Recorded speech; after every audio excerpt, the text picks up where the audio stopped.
Bonjour à tous, je voulais vous parler d'une sortie chez ESC Éditions, donc un très bon éditeur de films fantastiques, horreur, de tout style, films de genre en fait. Le grand classique, voilà, Terreur sur la ligne, de Fred Walton. Donc je vous tourne la jaquette, voilà.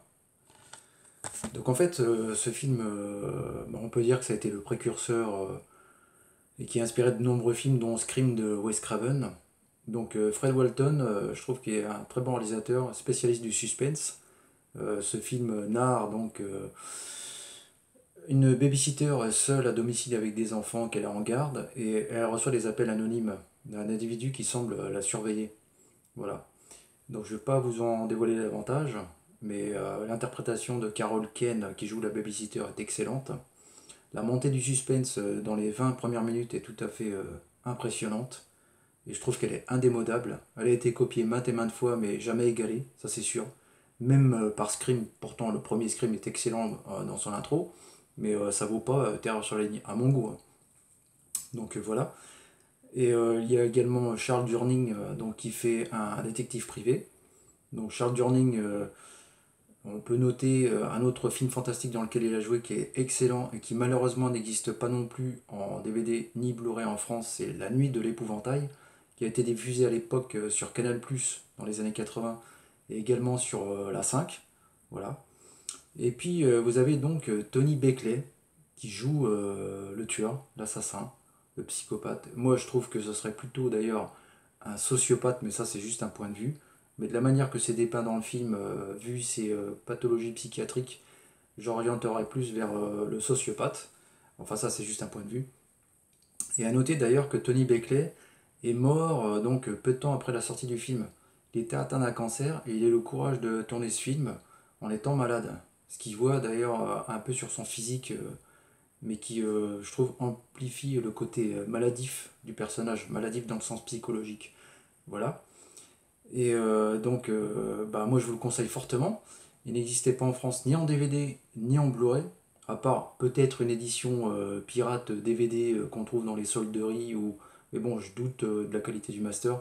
Moi personnellement, j'avais un DVD américain chez Columbia, un import US.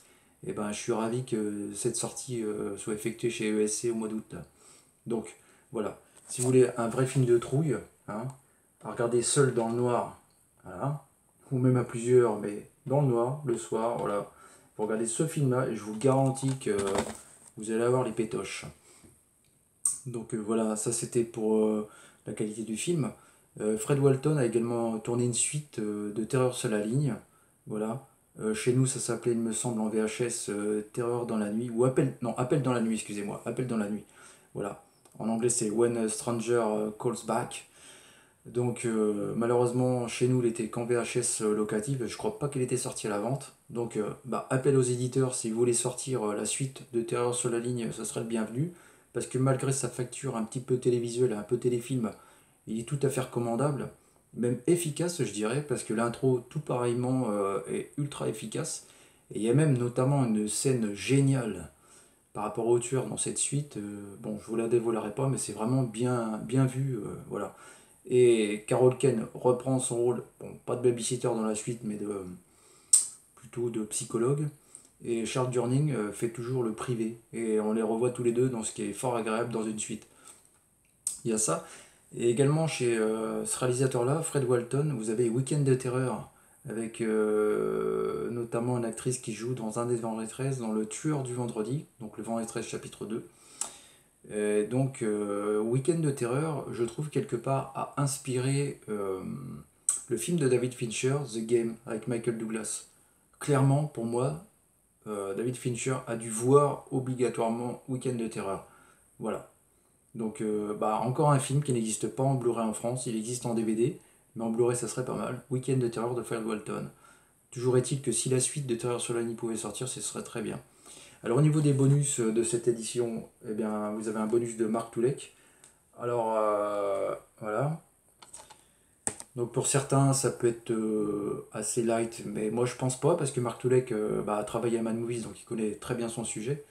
Et puis faut dire que bon si c'est pour mettre une grosse édition à par exemple 30 € et tout ça, Effectivement, c'est une prise de risque parce que Terreur sur la ligne, je ne sais pas s'il a une aura aussi énorme en France qu'il l'a aux États-Unis par exemple, malgré, me semble-t-il, son Grand Prix au Festival d'Avoriaz en 1979 en France donc, et ce qui est tout à fait mérité d'ailleurs, parce que c'est un film vraiment très impressionnant. Et donc en deuxième partie de cette vidéo, voilà, je vais vous raconter une anecdote personnelle qui est arrivée dans mon enfance, et donc à chaque fois que je vois ce film, je ne peux pas m'empêcher d'y penser. Donc pour vous narrer un petit peu la date, c'est en 1982. J'étais enfant à cette époque-là. J'étais seul avec ma mère. Nous habitions une commune du centre de la France qui s'appelait Nevoy, toute petite commune. Et nous habitions donc dans une maison de gardiennage, une maison de campagne. En face, nous avions un manoir avec une vieille dame qui habitait dedans. Et un peu plus loin, il y avait des étables et une grande, grande ferme qui donc appartenait évidemment au propriétaire, non seulement de cette ferme, mais aussi du manoir et donc de notre maison de gardiennage. Et ces personnes-là étaient partis en voyage aux États-Unis. Et en face de chez nous, donc il y avait un petit étang, une mare, quoi. Et puis ce manoir. Mais ce manoir était habité seulement par une vieille dame. Voilà, c'était la mère du propriétaire de la ferme. Et voilà, elle était assez isolée, cette dame. On la voyait pas trop sortir ni rien. Voilà. C'était pour vous situer un petit peu le contexte. Et mon père n'était pas là puisqu'il était parti en tournoi de Sixte de football. Donc ceux qui ont... Je sais pas si ça existe encore en fait, j'y connais rien du tout en football, mais bon. Toujours est-il que c'était les tournois de football avec à la clé gagner des lots et tout ça, mais ça durait très longtemps. C'était même en nocturne. Donc autant vous dire qu'on était isolés, moi et ma mère, quoi, en fait. Voilà. Ma mère avait préféré rester, et puis moi aussi d'ailleurs, parce que moi j'avais tanné ma mère pour pouvoir regarder un film d'horreur qui était diffusé à la télé, c'était sa première diffusion. C'était Nosferatu avec Klaus Kinski et Isabella Gianni. Donc voilà, vous situez un peu l'ambiance. Donc en plus étant un gosse, j'avais jamais vu de film d'horreur quasiment, donc je vous dis pas, Kinski en Nosferatu il est assez flippant, donc ça pose déjà l'ambiance. Et puis donc vient la diffusion du film. À l'époque c'était à 20h30, quelque chose comme ça. Donc le film commence, ça instaure une certaine terreur chez moi parce que j'étais pas du tout habitué à l'horreur. Et puis tout d'un coup le téléphone sonne. Ma mère décroche et ça parle pas. Voilà. Donc elle s'en fout et elle raccroche. Le film continue, ça commence à instaurer une certaine ambiance quoi. Même ma mère, je pense que le film la faisait flipper. Le téléphone ressonne. Elle décroche de nouveau. Et là, un souffle rauque. Voilà. Ma mère, toujours pareil, elle s'en fout. Elle raccroche. Le film continue. Troisième sonnerie. Donc ma mère décroche de nouveau. Et là, le souffle rauque reprend. Et là, un mec lui dit, parce que moi j'avais pris l'écouteur.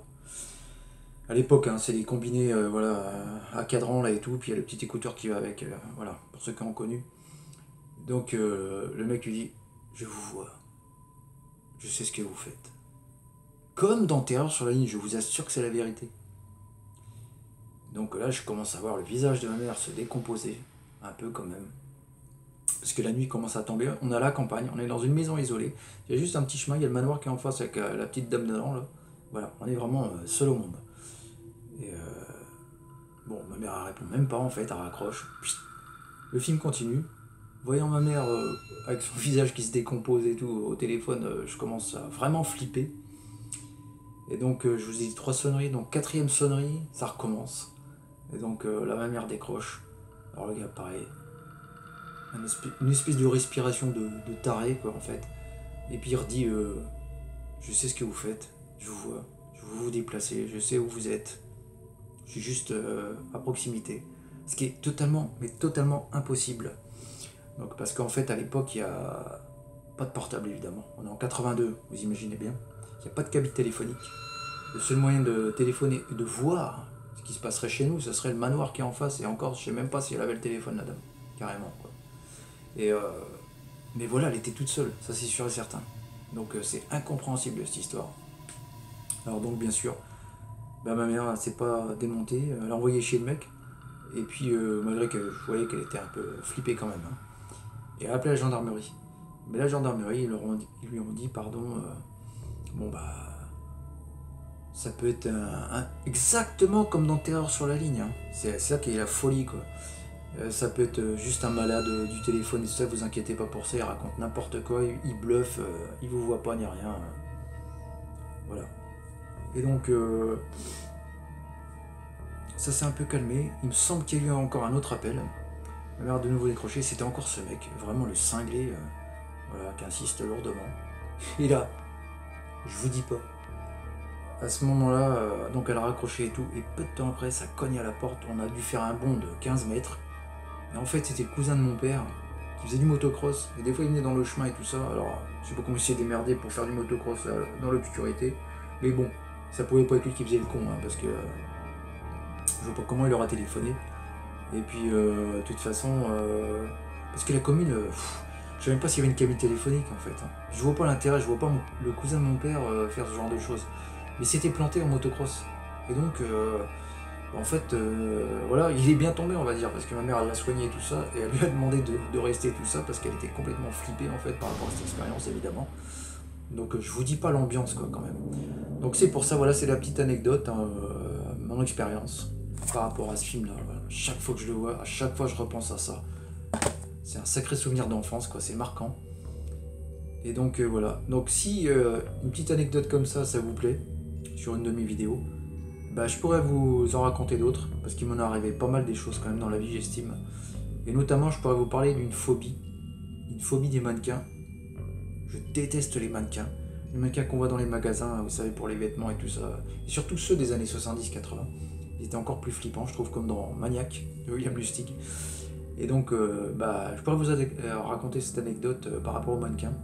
Voilà, si ça vous intéresse, hein. Alors n'hésitez pas à faire vos commentaires, à faire vos likes, à partager cette vidéo si vous en avez le désir. Moi ce que je vais faire, c'est que dans le descriptif, je vais vous mettre le lien de ESC Edition pour trouver ce Blu-ray qui vient de sortir, ou ce DVD si vous n'êtes pas équipé en Blu-ray. Mais bon, c'est mieux en HD quand même. Voilà. Et ben, je vous dis à bientôt, et puis merci à ESC d'avoir sorti ce film, parce que on l'aura attendu, hein, en France, hein. Aussi bien en DVD qu'en Blu-ray quand même. Ça aura mis vachement longtemps, mais bon, mieux vaut tard que jamais. Allez, ciao.